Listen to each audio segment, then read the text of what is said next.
Ladies and gentlemen, broadcasting from high atop Scott Social Media Studios in the heart of the Cedar City, just outside America's Music City, this is SEC Football Review with your hosts, Michael Hahn and Jared Scott. Take it away, Michael. Good morning, everyone. Are you excited, SEC Nation? Yes. All right.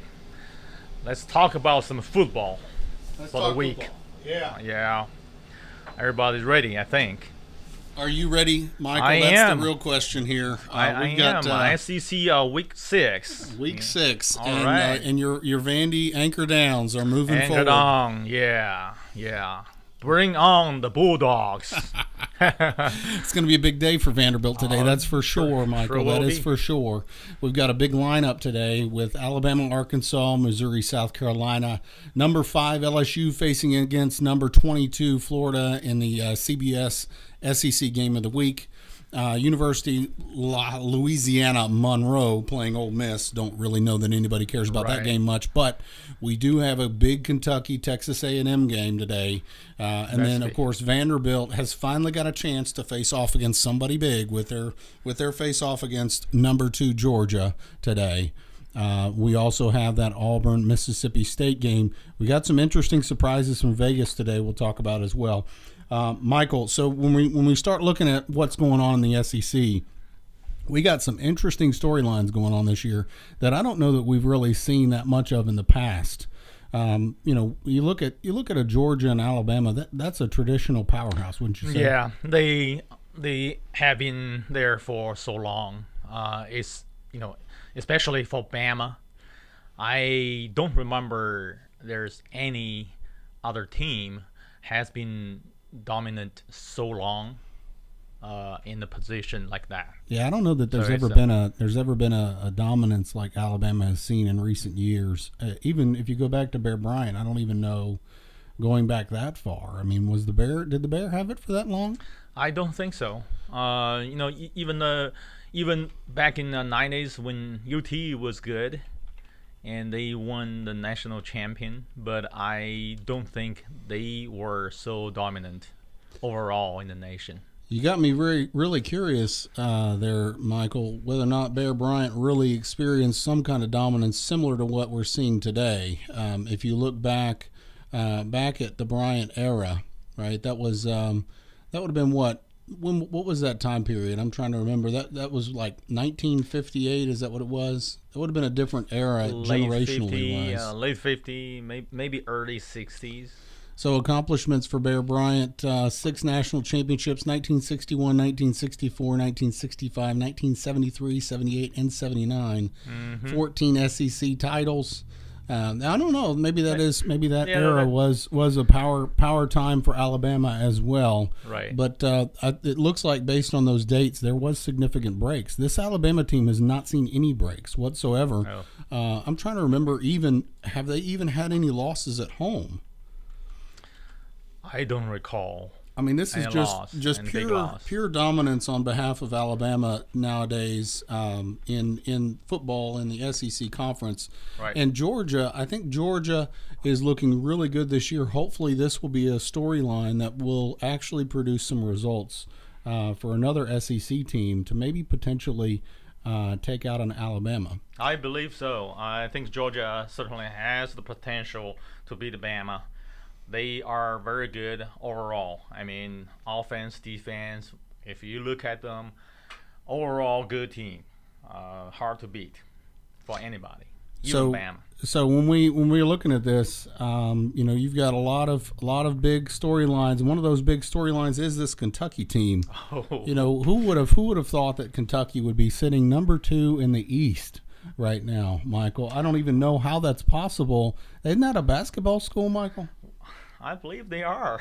Not long ago, right? Not long ago. and we sit here and we look at this Kentucky team. We keep thinking that Kentucky is going to be not worth their salt.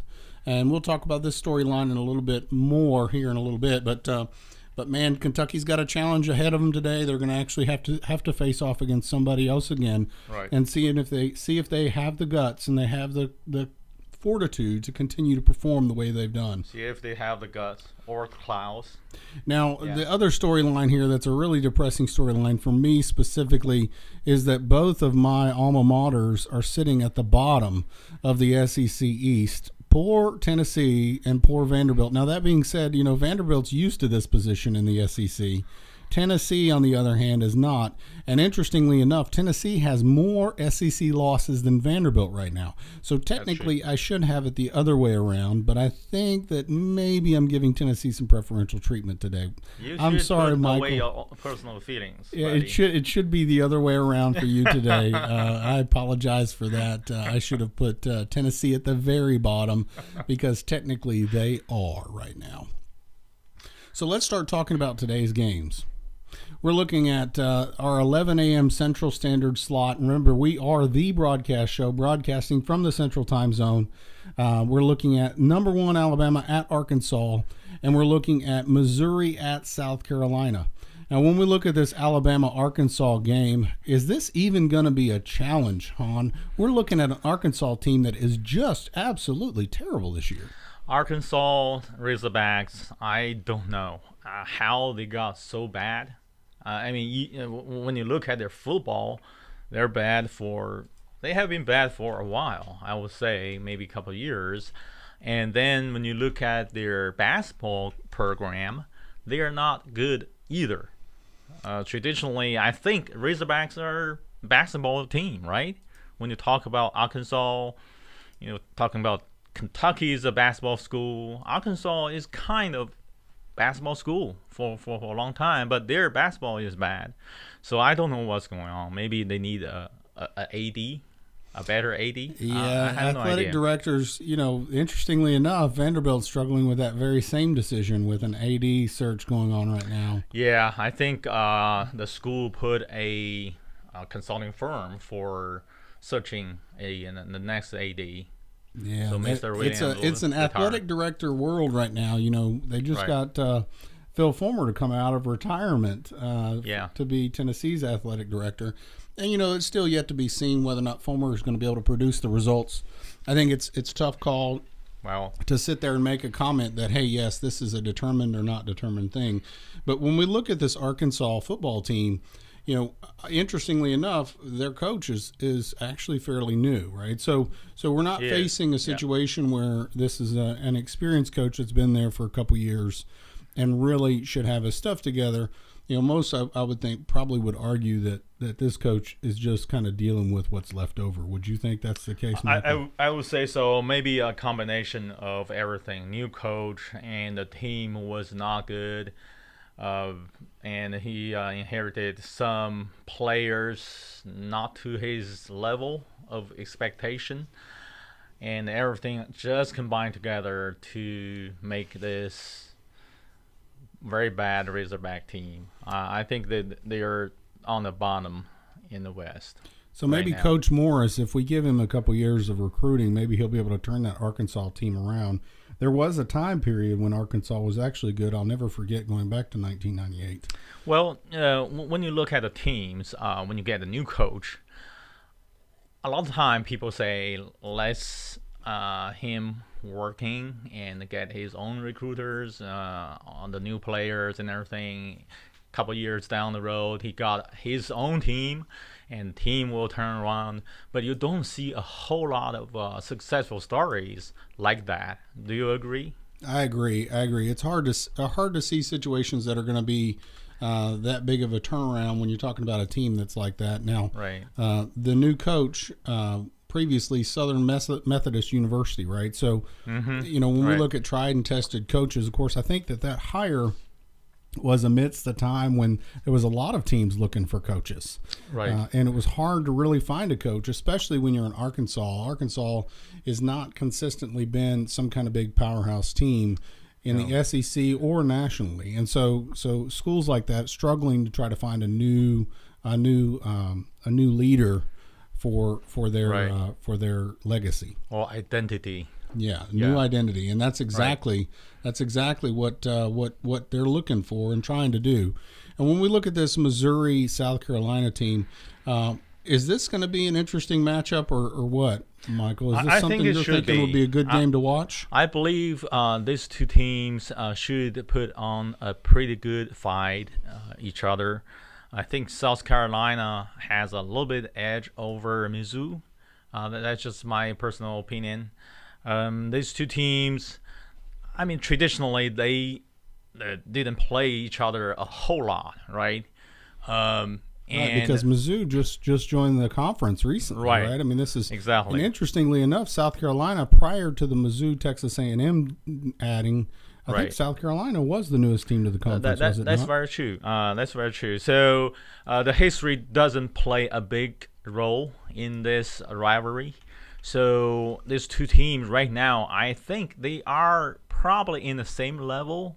Maybe South Carolina is a little better at this point, but they are. I would say they're kind of in the middle level of SEC overall. To say.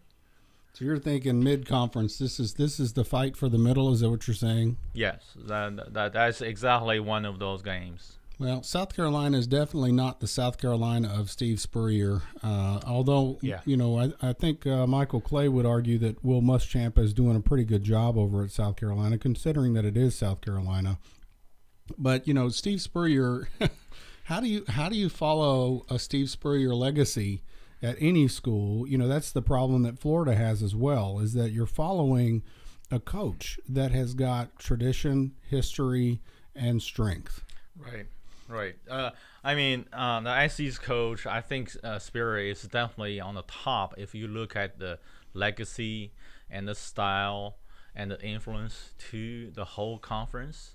And just going back to the topic, we just talk about the coaches for SEC these days. We're saying, to me nowadays, the coach either make it or not. It's not traditionally we have to wait 3-4 years for the coach to turn around. It seems to me nowadays that the coach either just has the just immediate success or immediate improvement of the team, or he will never make it, or people don't give him time to make it. I believe this is most of the case nowadays. Well, it's definitely a competitive environment in the SEC, right? And I think there's a lot of coaches that even come from other conferences where they had great success. And then they show up in the SEC and they realize, oh, my goodness, every game I've got to have my team show up. Right. How do I get these guys to show up every single game? Right. Every single game. Yeah, it's to a lot of the team, a lot of coaches. It's like from a good high school conference, all of a sudden put him in the Wolfpack, in the SEC, and they just get over their heads. Well, and like I said about that legacy thing, you're following a Steve Spurrier, who's got how many SEC championships? How many ACC? I think he had an ACC championship in '89 as well, and I believe he actually went to a national championship. Did he not? I believe so.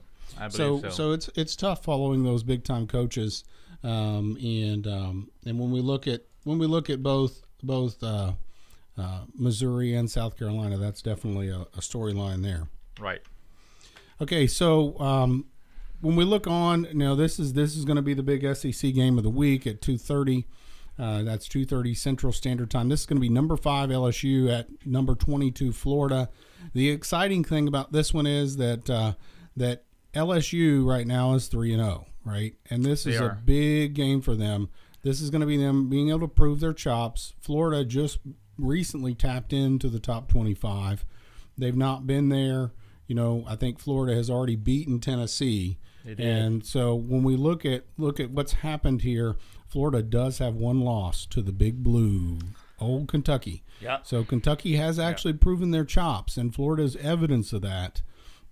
LSU also has proven their chops, but it was a close one. It was a real close one with that Auburn 22-21 win. And also note that LSU did lose to a number 8 Miami. And so that was a close game, if I remember correctly, as well. Yes. So when we look at this game, this is definitely going to be something to watch. Florida has got a lot to prove. They could actually, if one of the other teams at the top, whether that be Georgia or Kentucky takes a loss, now Florida's in the driver's seat.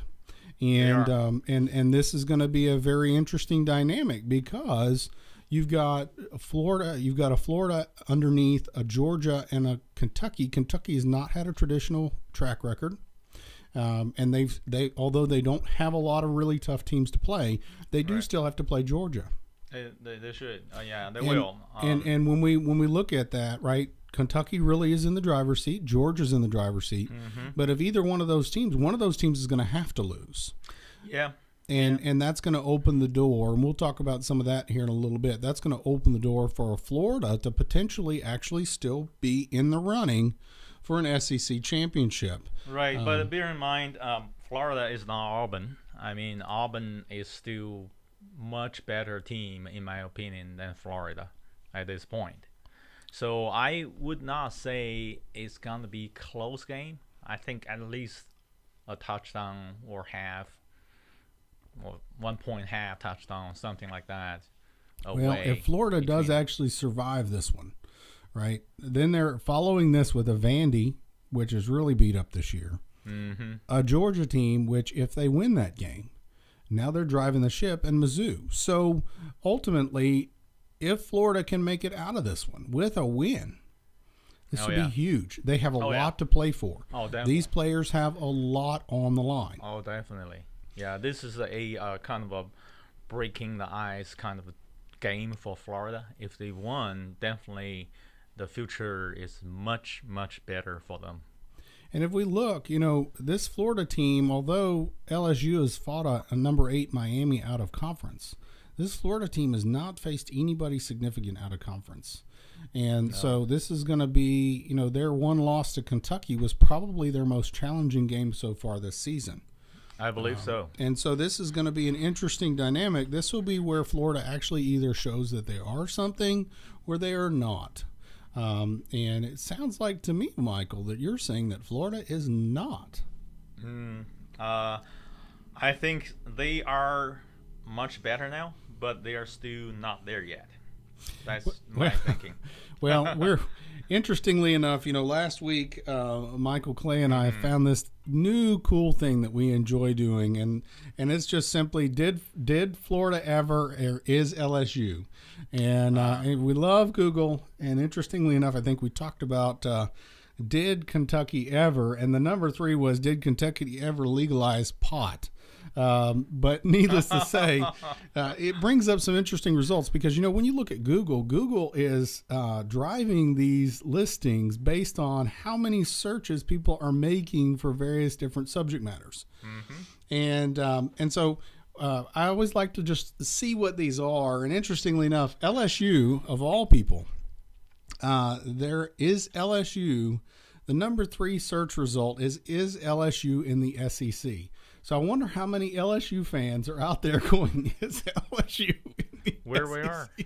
Where is LSU? Where is LSU? So needless to say, folks, there are a lot of people that are not very educated on college football, which is really kind of scary that they don't even know that LSU, who is number 5 in the country, is in the SEC. Yes, those of you who are not SEC conference people, understand the SEC dominates the nation. That is correct. Dominates the nation. Yeah, SEC. And if you look at the top 3 in each one of the sides of the conference, we are now sitting all the 3 in the East, top 3 in the East, top 3 in the West, are all in the top 25.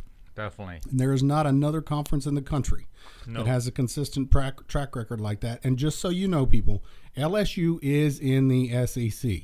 They sure did. Maybe they should change the name, Louisiana State. Yeah, because apparently people can't understand what LSU means. Exactly. Another one that I thought was interesting when we talk about this one, did Florida ever? Now, this Mr. Hahn, are you surprised by the fact that did Florida ever have snow? Is a subject of matter here? I mean, did Florida ever have snow? Well, there won't be any snow this weekend, and I suspect it will be a cold day in Florida when LSU wins this game. I think I'm actually going to be picking LSU as well, but I would like to see a Florida make a showing here and show how strong our conference is consistently conference-wide. Right. And I think you wanted to talk today a little bit about about the overall instead of just looking at each side of the conference, because of the fact that within the conference, you have any given day, you may very well that particular year be facing off against teams on the other side of the conference that are really, really talented,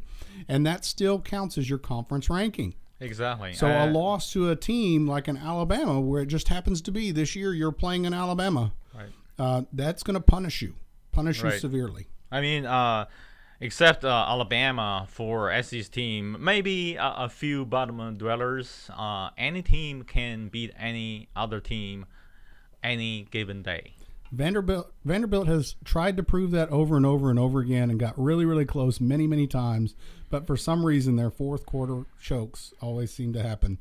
Hopefully one of these days we'll get some coaches over at Vanderbilt, or maybe a new AD that can hire some good people and really right that ship, literally right that ship, the Commodore. Right.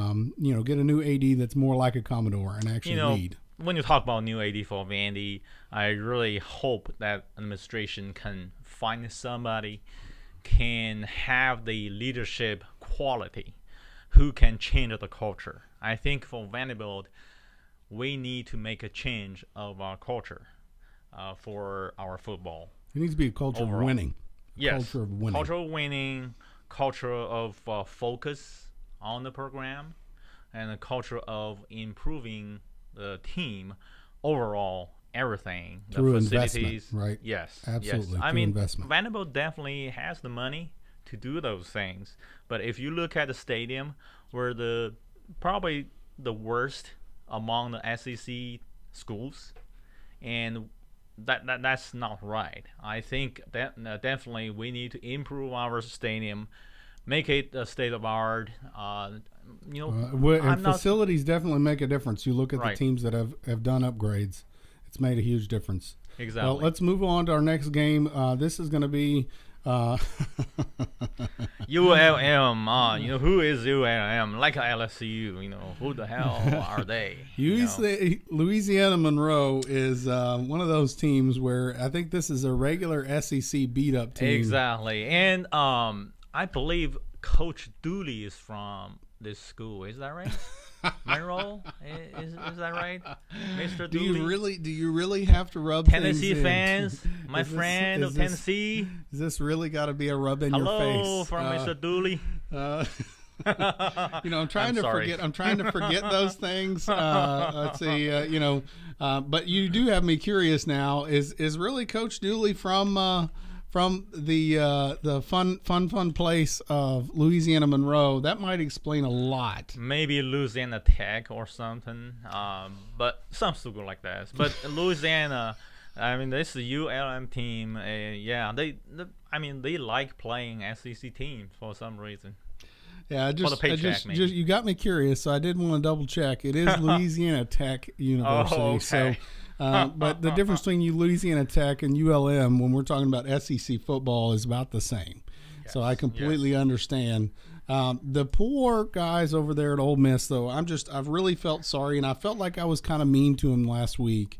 So I figured we would do did Ole Miss ever, and see if we could come up with something positive out of this conversation. And interestingly enough, did Ole Miss ever?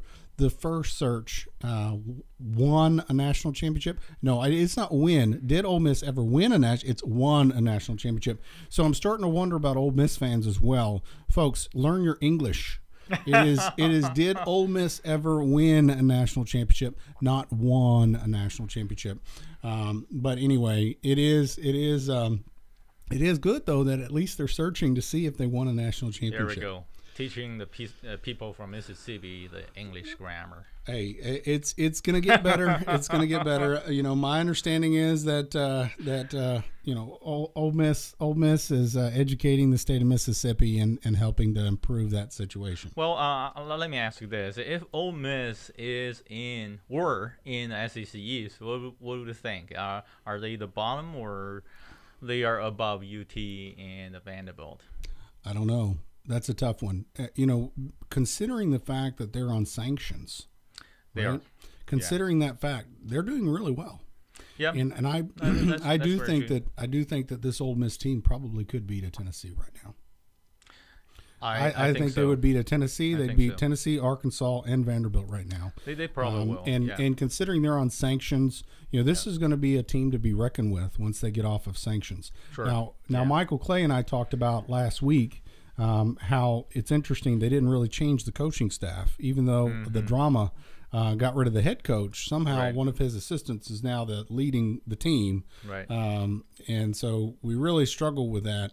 But anyway, while we're on that topic, is Ole Miss.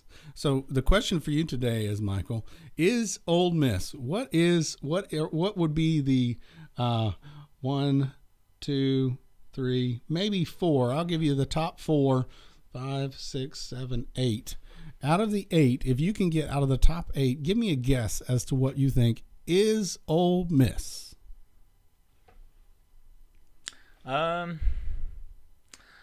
Well, this is very hard to see. The Ole Miss, I mean, they have the tradition of all the world, right? Have you been to the Grove?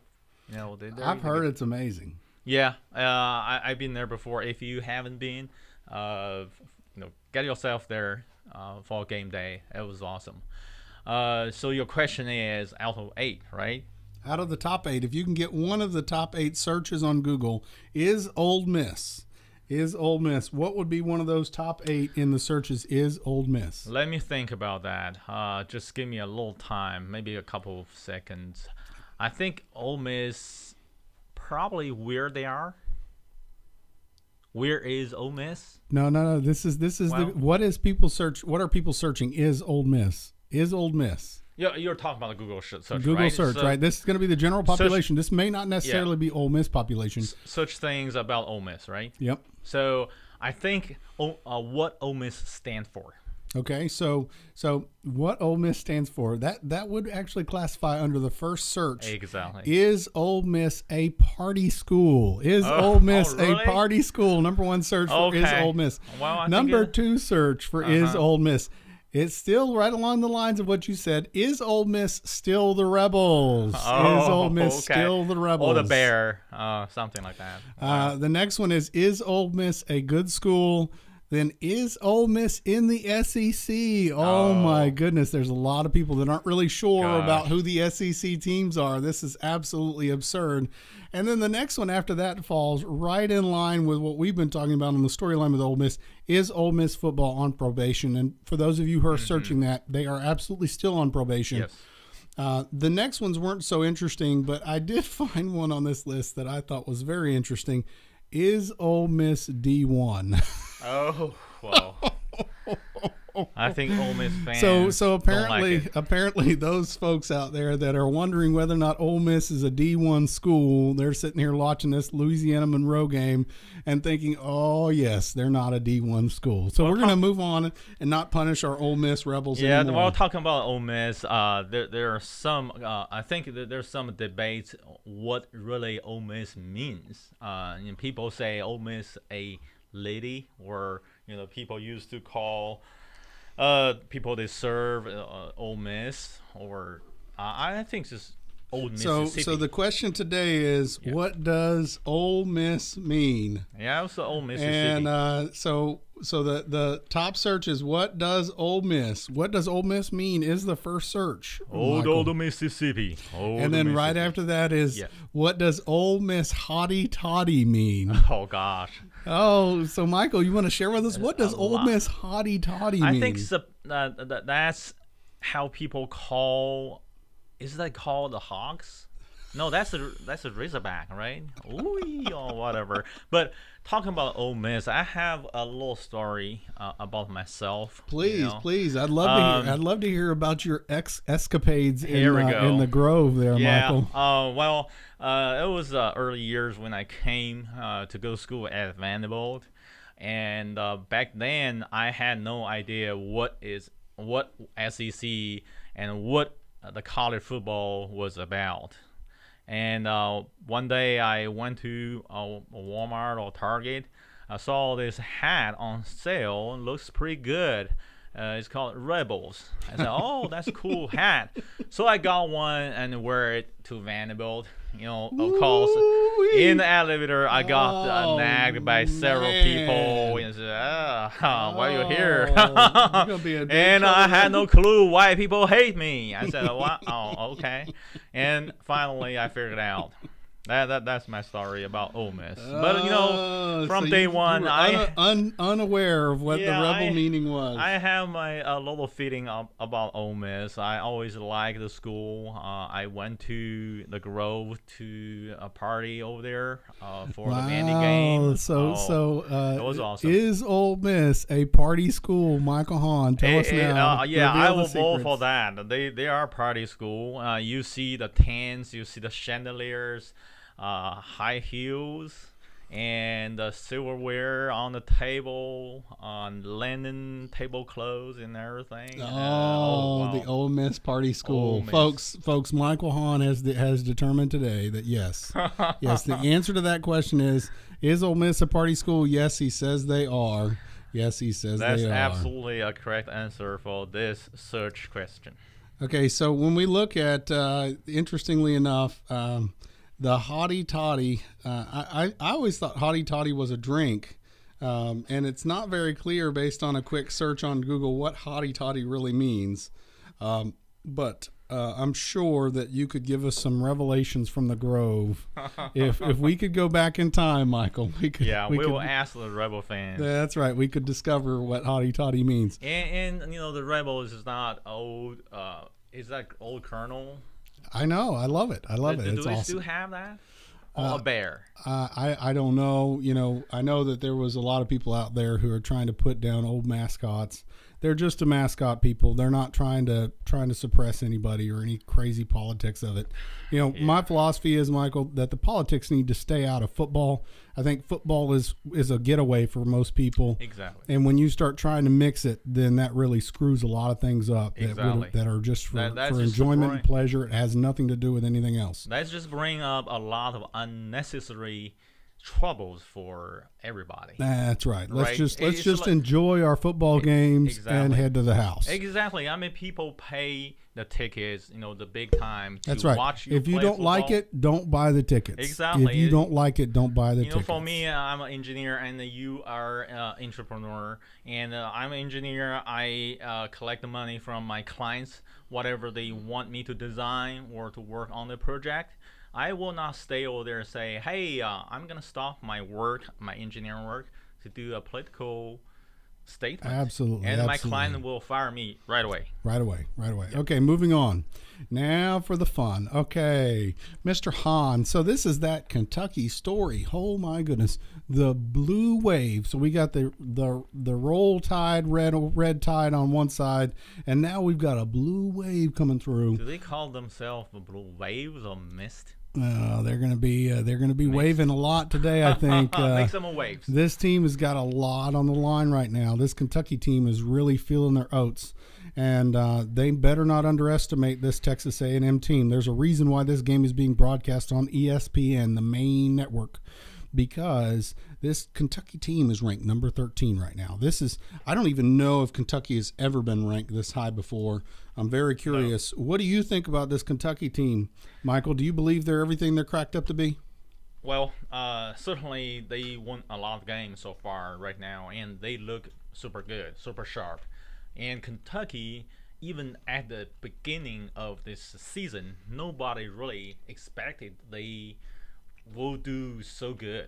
Not me. At least, I still saw Kentucky. Vandy will kind of have some fight with Kentucky and Tennessee to get to the bottom of the. That's right. It's usually a competition to be at the bottom. Well, Tennessee. Right. Come on now, Michael. Tennessee's not usually competing for the bottom. Although I guess in recent history, this is Tennessee has been competing for the bottom, which is in the past decade. Okay, I'm starting to tear up over here, Michael. You can't make me hurt like this. The pain and suffering and crying that I'm going to have to go through now, the misery of watching my Volunteers sit at the bottom of the rankings is just so painful. I can't feel your pain, brother. I feel your pain. I saw some grown man crying over Tennessee, And I had my deepest sympathy My to you poor guys. Smokey, just go get him, Smokey, go get him.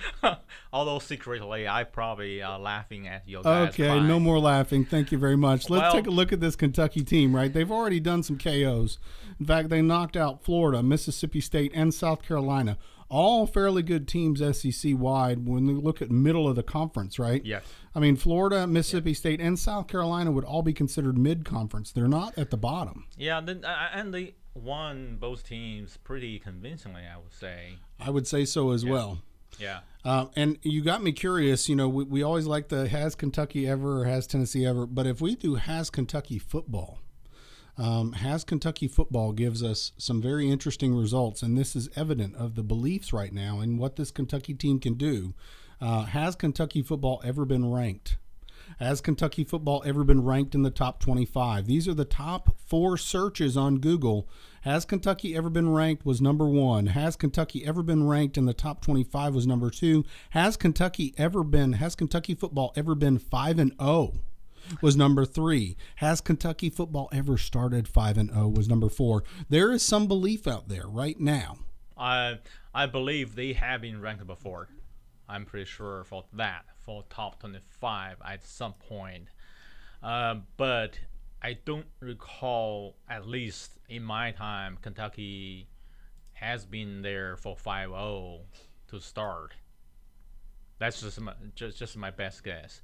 But for this game, I would say it's at A&M, and Kentucky is a team who are doing very well, but historically, you know, when I talk about SEC, I like to talk about history a lot because history plays a big role. Sometimes, surprisingly, the history sometimes it kind of determines a game results. That's just my opinion.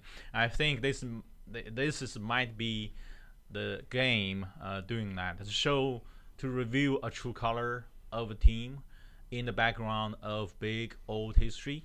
I think Kentucky, although they're good, but in that big stadium, in that atmosphere, I think they will lose a game or two, just kind of showing truly where they are. There is a lot to be said for the Texas A&M environment, right? Oh, yeah. That's what in that 12th man, the 12th man world, and Exactly. You know, Texas A&M fans are pretty very unique. Pretty unique, and it's definitely, that was one of the things when they brought Texas A&M into the conference. I thought, oh my gosh, talk about tradition, talk about history. If you look at the state of Texas, I mean, you know, it was so funny when I lived in California. They were like, oh, you're from UT. Oh, you went to Texas? No, I'm from the UT, not UT, University of Texas. I'm not a hook 'em horn. I'm the UT at the University of Tennessee.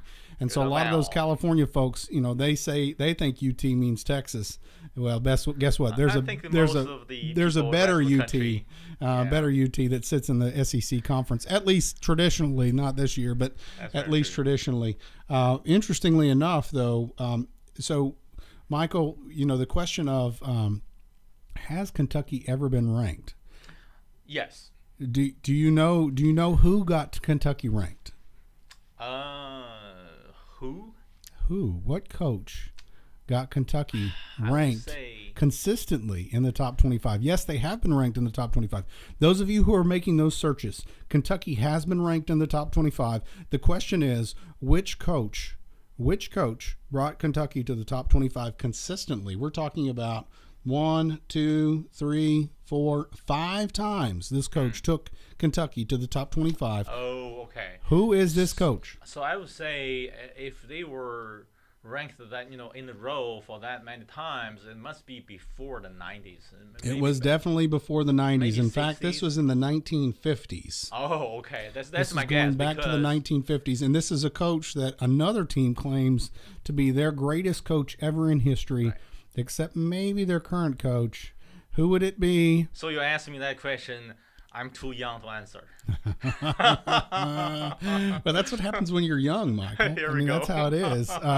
Interestingly enough, that is Bear Bryant. Bear Bryant was the coach at Kentucky for a time period in the 50s. And interestingly enough, under Bear Bryant's tutelage, Bear Bryant, Bear Bryant from University of Alabama, under Bryant's tutelage, they were ranked number 11 Actually, legend. in 1949, number 7 in 1950, number 15 in 1951, number 20 in 1952, and number 16 in 1953. So Bear kind of went to Kentucky after Alabama. Is that the deal? Bear was the magic maker at Kentucky during that time period, and and when we look at Bear Bryant, right, and no one thinks of Bear Bryant as a Kentucky coach. No, I never thought. No one thinks of Bear Bryant as a Kentucky coach.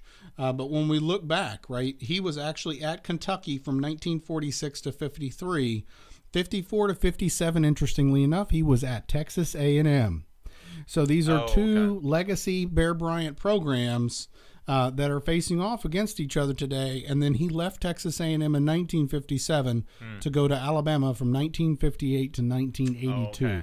And I would be willing to wager, man, 1958 to 82, that is a long tenure to be at a program.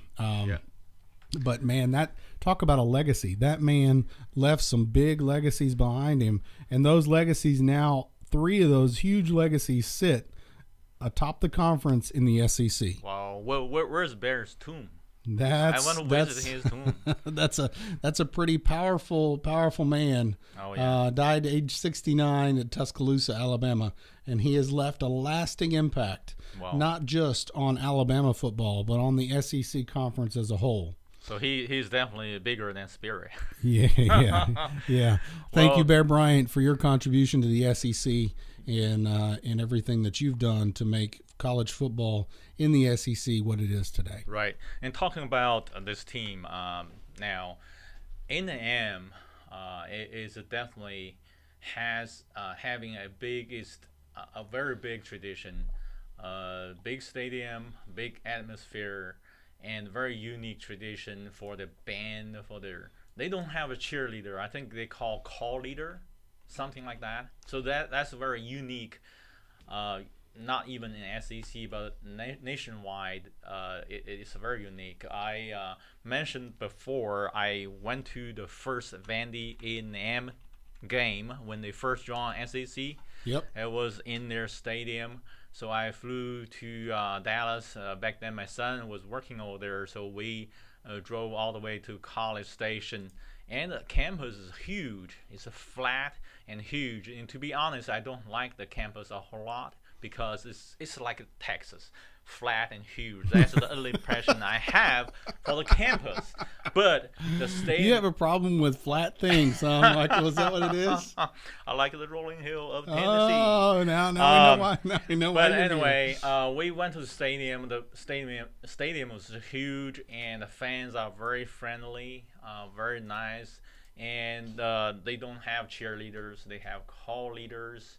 All the guys dressed in the same and with a towel in their hand, waving around and calling the chairs and everything. And their band dressed in the World War II style uniform, and the band was super good. Their marching band, is talking something about the Corps of Cadets, right? Exactly. Isn't that what it is? Yeah. The fighting Texas Aggie band. Yes. Exactly. World War II uniforms with the swords and everything. So thankful to have that tradition in the conference. I tell you right now, that's one of those places I would absolutely love to go. I've heard the power of the 12th man is something to be seen.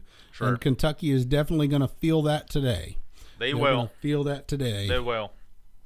And so when we look at it, right? I mean, you mentioned the call leaders.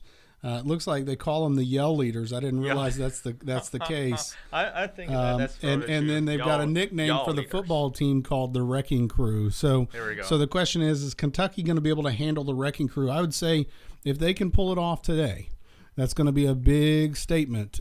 This is going to be another knockout for them. They have to deal with a yellow leader too. That's right, and this is going to be a big knockout for them. Yes. Texas A&M has had some interesting games, but these have been big name losses. Right, Texas A&M lost to number 2 Clemson in a very close matchup, right, 26-28. And then you look at their loss to Alabama. That's a consistent pattern with Alabama, is that they're beating everybody by double what their score was of the other team. So Bama beat them 45-23, but this is still a really good Texas A&M team. Exactly. And they've got a lot to fight for. Interestingly enough, though, man, they're facing some big names coming up, because they've got number 8 Auburn and number 5 LSU coming down the pike. It's going to be tough. They do have some games that I think they're going to easily win with South Carolina, Mississippi State, and Ole Miss. Yeah. But that LSU and that Auburn game is going to be hard. It's going to be real hard. Very rough. And if you look at Kentucky, all they've got to do is make it through this one. I'll be honest with you. I think they're going to beat Vandy. They're going to beat Mizzou. They will. And they're going to beat Tennessee. Yep. And so they still have the driver's seat. Today will be their reckoning as to whether or not this is going to be a team that can actually compete for an SEC title. If they get, I definitely agree with that. If they beat A&M today, they will be the contender for the SEC East. They will have a chance to beat Georgia, and then all the way to Atlanta. So moving on, this is your exciting game of the day, Mr. Hahn. Oh, gosh. I know your Vandy Doors are going to be anchoring down today against this Georgia Bulldog team. This is going to be at Georgia, though, Hahn. I don't know if Vandy can take it to Georgia. Well, surprisingly, we have the tradition to ruin the homecoming in Athens. The last time we did that was not long ago, as you imagine. It was 2016. Georgia Bulldogs homecoming, and the little Vandy went there and beat them and just sent all the homecoming alumni home, sobbing, all crying, all those Georgia Bulldog fans crying. Brian Frazier, I know you're going to be crying when Vanderbilt beats you today. This is so I would say, again, I like to talk about history when I talk about SEC games. And the Vandy traditionally play Georgia pretty closely. We did, lose the game here and there with a big margin against Georgia, but we do play a little better when we play Georgia for some reason. As I said, we ruined their homecoming game not long ago, just 16. I mean, 2 years ago. 2016. Oh my goodness, man alive. And nobody expected Vandy would beat Georgia at their homecoming game, right? And we did that. So Michael, are you predicting a Vanderbilt win today? I think I will. I will. I know you're wearing your Vanderbilt socks today, right? Yeah, I know I'm trying to be neutral. Don't expose too much on the show. But I do have some undercolor over here. I know, and you're wearing your undercover socks. For yeah, your Vandy exactly. So, it's interesting because I've got my two co-hosts. You and Mr. Clay are both huge Vanderbilt fans. Yeah, and, I know. And Mr. so Clay definitely it's hard for me because I do have degrees from both Vanderbilt and Tennessee, and so it really is hard for me to go against Vandy. But when I've got co-hosts that are huge Vandy fans, it makes it a lot easier. It makes it a whole lot easier. That's for sure. Well, that's true. I'm not kind of dishing Georgia for their big team. Definitely they have a great quarterback.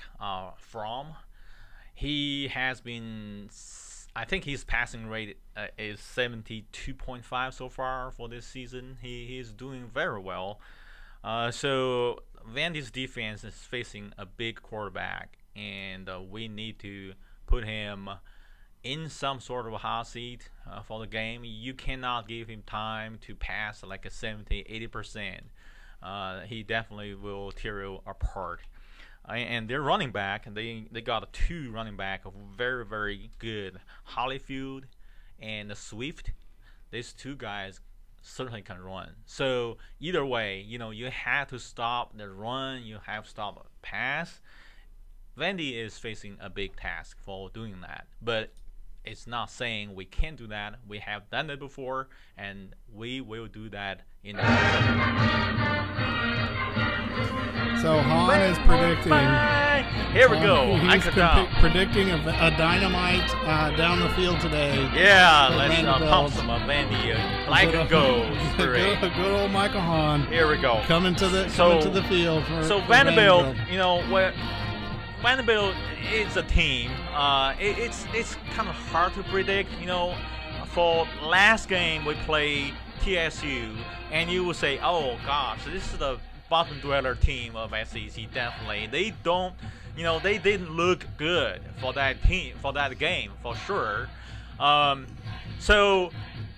But 1 week before the game, we brought the Irish to the last minute. If Kalija Lipscomb, that our wide receiver, could hold that ball at the last minute at Notre Dame 10 or 5 yards. There's no doubt that could have been a Vandy win. We beat them. If that won. Did you go to that game, Han? I didn't. I had some friends who went. They said it was an amazing game. And from my understanding, the energy from Vandy's fan base was big, was huge there. Yes. And that very well could have been a win for Vanderbilt at Notre Dame. Okay. That would have been a huge win. That will be a season changer, right? But clearly their performance at South Carolina was somewhat detrimental towards their cause, that they could potentially beat a Georgia. And I know you're picking Vandy, but I am definitely going to have to pick Georgia on this one. Their performance against South Carolina was just not there. I don't blame you. For last Notre game, unfortunately, I had to go to New York to work on a project. So that's why I couldn't work be comes there. first, my friend. Work comes first. When we look at this Georgia team, though, Georgia has already taken it to South Carolina, Mizzou, and Tennessee. Right. And that's why I said I don't see how Vandy can pull this one off when they lost handily. Like South Carolina just whipped the snot out of them. And Georgia's already beaten South Carolina. Now, that being said, this brings back the conversation about the AD. Vanderbilt's AD did resign September 11th, interestingly enough, of all days to resign. And they've hired a consulting firm to hire a new athletic director. Hopefully that will be something that can turn this program around.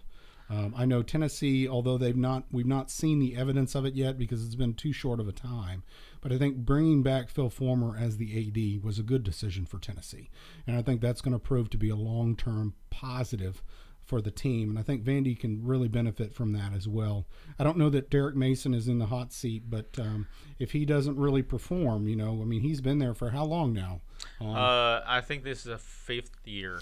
And it's really, when you're in the SEC, it's tough to make it 5 years without having some kind of winning record. That's very true. And I don't know, when we look at it, has Vandy been bowl eligible a lot during his tenure? During Coach Mason? Mm-hmm. I think we went to bowl game once. I think that was his second year. So one bowl eligibility within a 5-year time span.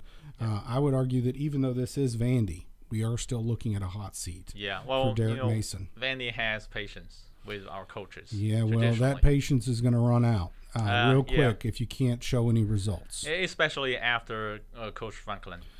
And Vandy is going to be facing a real uphill battle for the rest of the season. They got some serious games coming up with Florida and Kentucky. Yeah. Florida's currently ranked number 22. Kentucky's currently ranked number 13. Very tough. Now, UGA's got both Kentucky and Auburn to face off against. That Auburn game is really going to put a stain on Georgia's record if they lose that game to Auburn, and that's a serious Auburn contingency there. Now, Kentucky has got a lot to win in that Georgia game, and if they can continue to prove their worth, they've got it. They've got it in the bag to go to the national championship, and all they've got to do is go ahead and sweep the tables. Right. So this Kentucky team may have a chance to make it to a national title this year, and I'm going to root for the underdog. That's me, Han. You know how I work. You're so optimistic about Kentucky. I know it. You're saying they are contender of national champion. I love the underdog story. And this Kentucky underdog story really gets me excited. And I think the fact that they are underrated. This goes back to the era of Tennessee's 90s national championship, right? In 1998, no one expected Tennessee to be anything. And this is a similar Cinderella story. And it just gets me excited. The fact that it's Kentucky kind of makes me sick to my stomach, but it does get me excited seeing this underdog story where they've worked from nothing. And now they're ranked number 13. Wow. They've got all the opportunity. They're in the driver's seat. That definitely has the opportunity. But back in '90s, Tennessee was not such a big underdog. I mean, they had been good before that, and they had been the contender for the SEC East almost all the years. Kentucky is a totally different story. I think this is true. Your statement is they're a biggest underdog. That's very true. And the conversation that Michael Clay and I had last week was the fact that this is a Mark Stoops team. Yeah. Right? And Stoops comes from a very great tradition of football legacy. Right. In the Stoops family, right? We're talking about he is coming from a family of college football. And right. You talk about Bob Stoops at Oklahoma. And former Arizona, is that where he was before? Yeah. This? And the Vandy. And he was at Florida State, Arizona. Mm-hmm. So this is a different Kentucky team, and I think Coach Stoops is really making a difference over there, and it may be a big surprise. We will see, but I really believe in this Kentucky team. I've never been a Kentucky fan, but this season I am cheering for this Cinderella story. Me either.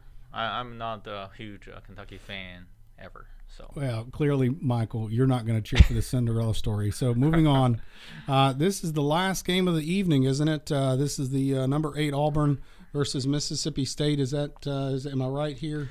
Yeah, you're correct. The State, in the beginning of the season, everybody thought they would do something very good this season, but so far, I really don't see that. I think Auburn definitely will beat them today. What do you think about State? When we look at State, this is the cowbell country. Mm-hmm. It's Clay was talking last week about how he went to a State game. When you talk about the State, everywhere, the cowbell, signs everywhere. I don't still, you shouldn't have your cowbell, but everybody seems to show up with. I mean, all those SEC schools ban any noise maker. I have no idea. Well, when we look at this Mississippi State team, Mississippi State is a bruiser, right? And they're one of those, honestly, they're kind of like a Vanderbilt, where you sit there and you think that they've got nothing, right. And then they show up for a random game at a random time. And so this is not something to be looked away from. The fact that this is on ESPN2 gives you the implication that this is a Mississippi State team that is, let's overlook this game. This is just going to be a chump change for Auburn because they're number 8 Auburn. It is not a chump change. If Auburn does not come to play today, this is going to be a Mississippi State win. Would you agree with me on that one? Mississippi State, traditionally, they did things like that. They do make surprises on a consistent basis. They're a trap game for everybody. And if you look at the Mississippi State losses this season, right? They lost to Kentucky, who I believe is a national championship contender. I know you're sitting here laughing at me now. I knew that was coming. I knew it was. But, they lost to Kentucky. Kentucky beat them 28-7, right? Mm-hmm. They came close loss to Florida at 13-6. And one touchdown, that is very easily, when you talk about low-scoring games, right, that is one play. One play. And when we look at Auburn, right, they've had a conference loss to LSU. Now, don't get me wrong. They did beat number 6 Washington. That was a big win for them at 21-16. But that conference loss to LSU was a close game. And so they can contend. But the question here remains, will they bring it to the house against the Mississippi State team that has only lost to teams on the east side of the conference that are at least mid-tier, if not better? So this is going to be a question of, is this Mississippi State team as bad as everybody thinks they are, or is it just the fact that when they played Florida and when they played Kentucky, Florida and Kentucky were thought to be much, much worse? I think this is going to be a close game. The State definitely will give Auburn a game for sure. We'll keep this game close. And this is going to be at State, isn't it? This is at Mississippi State. I believe so. And so Auburn's going to have to contend with all those cowbells. I know they're illegal. I know they're banned. But guess what? They still make it in the holsters, from what I understand from Michael Clay. Hey, last time when I was at Ole Miss to watch a Vandy game, we beat Ole Miss, and then walking on the streets, and all of a sudden a State fan jumped out from nowhere and gave me a hug. So, you guys made me the day. I said, okay, all right. So those Mississippi State fans, they love it when Ole Miss gets beat up on. Is that what it is? Right. I think definitely State will put up a fight with the Auburn Tigers, but I think there will be a touchdown or two gap in between there in the fourth quarter, I think Auburn definitely will win out. Looking at this, this Auburn team, right after this, they face number 2 Georgia, number 1 Alabama, right? And those are going to be after they face off against Tennessee, Ole Miss, and Texas A&M. Right. All 3 of those teams are going to be like, ooh, I'm salivating to beat this Auburn team. Yeah. But they've still got number 1 and number 2 in the country coming up. It's going to be, they are in the driver's seat if they can clean house. But I think it's going to be a tough road to try to clean house against both an Alabama and a Georgia. Yep.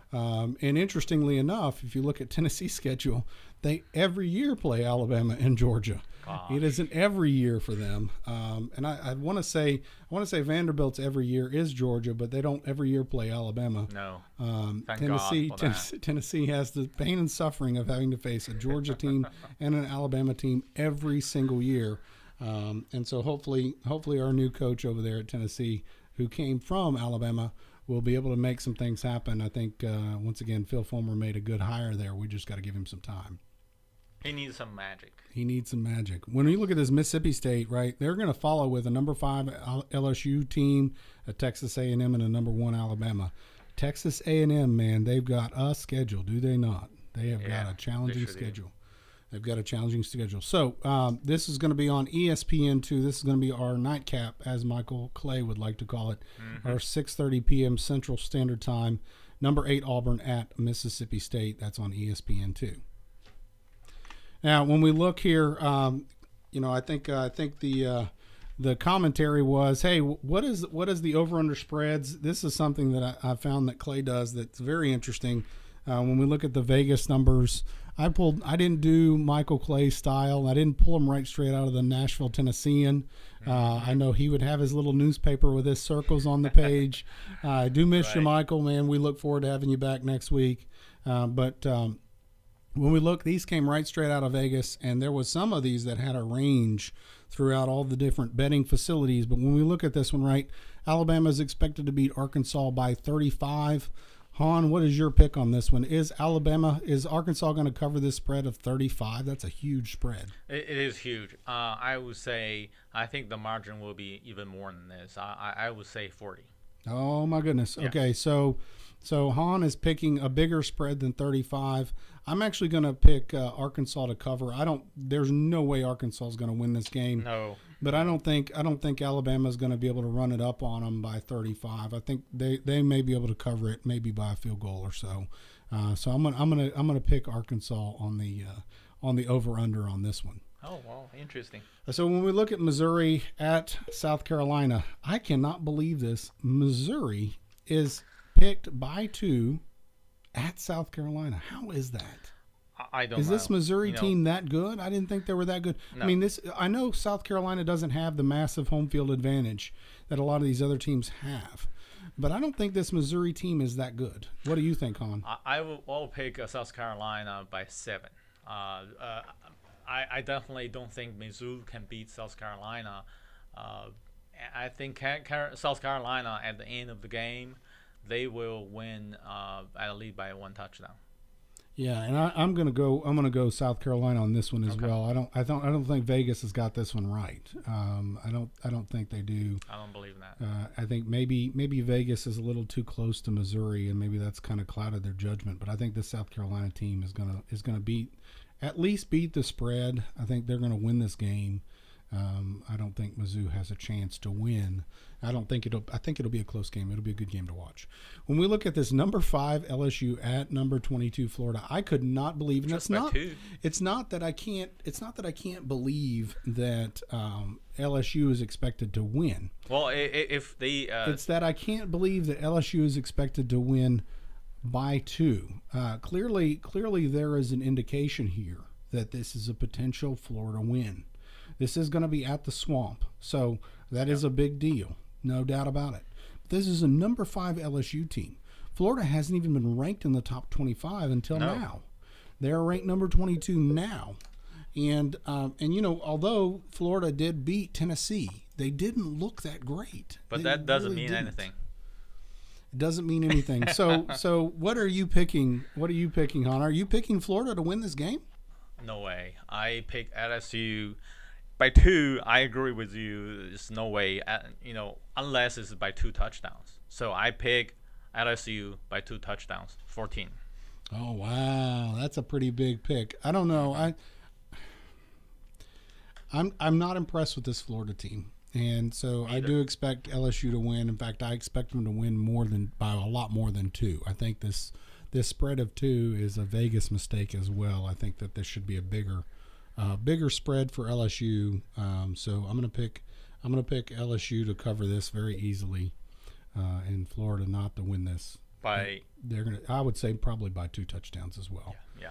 I agree. I think it's going to be pretty significant. Although I'm going to pick under that. I'm going to say 1 touchdown because I don't want I'm going to let you take it to the house. But I think we're both going to pick LSU on this spread.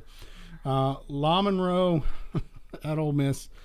I don't think Ole Miss is going to beat Louisiana Monroe by 22. No. This is a good Ole Miss team.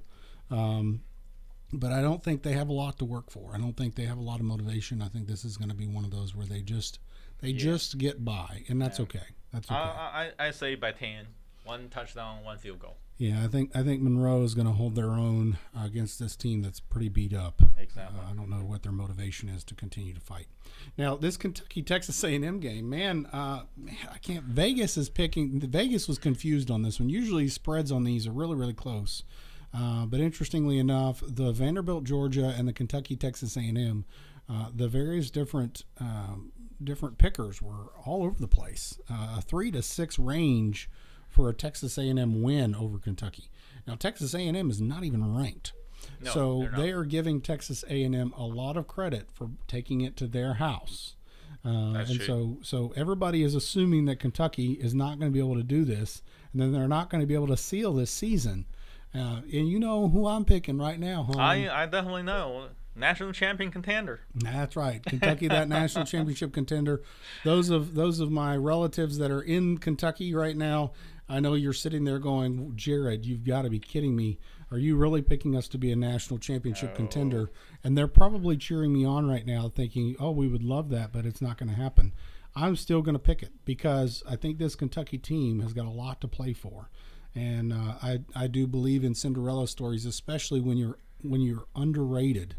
And I think Kentucky is heavily underrated, even though they're ranked number 13 right now. I think they could be a lot higher, and they've got a lot of opportunity to prove that in the rest of the season. I am easily picking Kentucky to beat Texas A&M by a lot more than 6. I'm picking them to beat by more than a touchdown.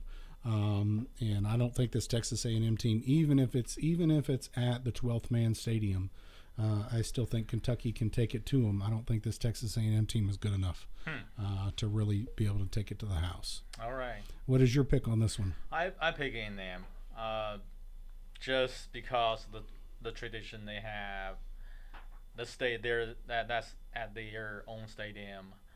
I will pick A&M by 7. And you've been to A&M. Maybe that's the difference here, Han. I've not been to A&M, so I've not seen a game at A&M, and that may be my detriment in this pick right now. That stadium rocks. At some point of the game, you just feel kind of swallowed by the whole thing. You kind of down into this big hole of eye of a hurricane or something. And you just got that feeling. I think that Texas A&M, that would be tornadoes there, right? Oh gosh, it's not next to the ocean there, I don't think. But that is definitely Tornado Alley. There's no question about that. And maybe that Kentucky is going into the eye of the tornado. It was the only time I have ever been to a road game for Vandy that I wish we leave this place as soon as possible. I don't want to stay over there. I don't want the game to keep going. So we ended up, me and my son left the game maybe 5 minutes. Did Vandy get beat that badly? Yeah, and that's the only time I feel I don't want to stay here. I don't want to play anymore. let's get out of here. Oh gosh, I just got that feeling. So you I know think what, in Han, Kentucky, you're starting to sound like that player that Tennessee had last week. Whenever was it last week or the week before, where coach said get out on the field, and he refused to play, and then he had to send him from the game. Oh, poor Tennessee! Tennessee, this is you guys have got to really get it together, Coach. I'm right there with you. I'm supporting you. I know this is your first year, and I look forward to bigger and better things in the future. All right. Okay, so moving on to your favorite game of the day, Vanderbilt at Georgia. Let me guess, Han. I'm guessing that you are going to pick Vanderbilt to cover the spread. I'm guessing that you don't expect Georgia to beat Vanderbilt by 25 to 28. No way. You got that right, my friend. I pick Vanderbilt by 7. And when we look at this game, right, that's a huge spread, 25 to 28. Vanderbilt consistently performs. And I'm not saying that they're going to win this game, but I am saying that 25 to 28 is a very wide spread. I think even if Vanderbilt played in Alabama, Vanderbilt consistently surprises. And I think part of that is because these other teams do not consider Vanderbilt a contender and they don't properly prepare for the game. And so I think that Vanderbilt is going to cover the spread very easily. I don't know that I'm going to pick it by 7. I don't think it's going to be that close. But Vanderbilt has proven that that's the case on a consistent basis coming into the fourth quarter, where you're wondering if Vanderbilt's actually going to pull it out at the very end. If I were not a Vandy fan, if I were a realistic college football fan, I would pick Georgia probably by 14. Yeah, and I think that's where mine's going to be. I think it's going to be closer to 14 or 21. Right. I don't think it's going to be a 25 to 28. Right. I think that Vegas has got this one wrong. Yeah. And I think that that's very evident in those two games that Vegas is not sure. Yeah. The widespread is an indication that there's not a surety there. Now, this next game, number 8, Auburn versus Mississippi State. I'm in shock. I can't believe that they are picking Auburn by only 4. Clearly, somebody thinks this Mississippi State team has got a chance here. No, I don't think they have a chance.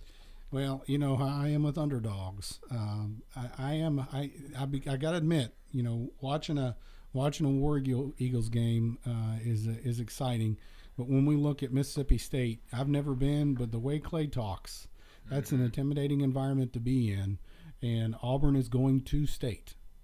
And so I don't think that this is going to be a loss for Auburn, but I think Mississippi State's going to surprise. I don't think they're going to surprise by as much. So this is where that 4 spread. I think that's a really, really small margin. I do think Auburn's going to win. I think they'll win by a touchdown. I don't think it's going to be by 4 points or a field goal. I'm with you for that. I think 1 touchdown. Okay. But I think this Mississippi State team is going to show up. It's in their house, and I think Auburn. Yep. I think Auburn's going to try to be looking past this game, and I think that's probably one of the big detriments of being a number 1 or a number 5 or a number 8. And it still continues to shock me that Alabama consistently performs, even when there's some temptation to look past their games. You know, and I know Clay had mentioned last week that Saban was trying to pressure the media to talk bad about the team so that he had something to whip them on. And that's probably why we see the kind of performance we see out of an Alabama team, is just simply because that's how he rolls. I think only at this point only Tennessee fans can talk bad about Alabama, and Saban should ask help from UT fans, not media. That's right. Help from Tennessee fans about how terrible Alabama is. I don't even know that I have anything bad to say about Alabama. They're consistently beating other teams by significant margins. Yes. And I think that they average like 40 or something. It's absolutely terrible. Yeah. Somebody's got to take them down. So Kentucky, this is your chance. Take it all the way to the house, finish up Georgia, go to the SEC championship, and then take it to the national championship. And I think Vandy will win today. Out of my emotional, spiritual base, and backed up by historical facts. Vandy. Vandy will win. So just so you know, will win folks, the homecoming again. Not only is he predicting that they're going to beat the spread, he's predicting that Vanderbilt's going to walk away with the win. If Vandy does walk away with this Georgia win, it is very, very clear at that point that Kentucky will be leading the East. Exactly. So Kentucky fans, go ahead and start rooting for your Vanderbilt Doors. Here we go. Yes, please. Start cheering them on so that they can beat your arch rival Georgia and put you in the driver's seat. Exactly. And I do have a good news for my UT friends. You guys won't lose this week. So you have a break. You don't, that will a bye week. A bye week automatically take you guys out of misery for a week. A bye week to end the pain and suffering. Yeah, just use this week. Get with your family, your wife, your mom, your girlfriend, your cousin. Have a good time. Well, we better. Us Tennessee fans better have a good time this week because guess what? Next week is Auburn. The week after that is Alabama. That's number 8 Auburn, number 1 Alabama. And that's going to be pain and suffering will be our teacher. There's no doubt that this Tennessee team cannot contend with those two teams. Following that, then Kentucky, and then Vandy. Yeah, neither of Kentucky will and Vandy. That's right. Vandy's gonna beat up on Tennessee. Yeah. I got it. I hear you. Ladies and gentlemen, this has been SEC Football Review, sponsored by Scott's Social Media. Thank you so much for watching. We do appreciate you. And watch again next week. Same time, same bad channel. See you next time. Enjoy your games.